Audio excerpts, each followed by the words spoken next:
F'Mejju li għadda għaddew kważi 555,000 passiġġier mill-Ajruport Internazzjonali ta' Malta. Dan ifisser li għat-tieni xahar konsekuttiv it-traffiku fl-istess ajruport qabeż in-nofs miljun passiġġier. Jiġdu dan ċifri pubblikati mill-Ajruport Internazzjonali ta' Malta u li juru rkupru ta' aktar minn 82% ta' ċifri ta' traffiku reġistrati qabel il-pandemija. L-ajruport għal ukoll it-traffiku tal-passiġġieri rkupra b'mod parallel mal-irkupru ta' aktar minn 81% tal-postijiet disponibbli fuq it-titjiriet minn u lejn l-Ajruport Internazzjonali ta' Malta.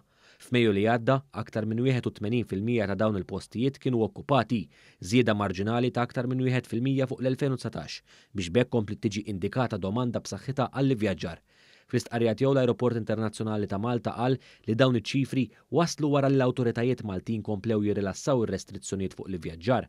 Dan fil-waqt li l-maġġoranza tal-pajjiżi li lejhom hemm titjira diretta mill-Ajruport Internazzjonali ta' Malta issa neħħew għal kollox ir-restrizzjonijiet fuq l-ivvjaġġar għal passiġġieri li ġejjin minn pajjiżi fih dan l-Unjoni Ewropea u żona Schengen. L-Ajruport Internazzjonali ta' Malta provda wkoll aġġornament dwar l-aqwa swieq tal-istess ajruport f'dan l-istess perjodu f'Mejju. Fil-fatt l-Italja baqgħet fil-quċċata tal-aktar swieq popolari u kontribwixxiet aktar minn 121,000 passiġġier minn total ta' passiġġieri f'Mejju.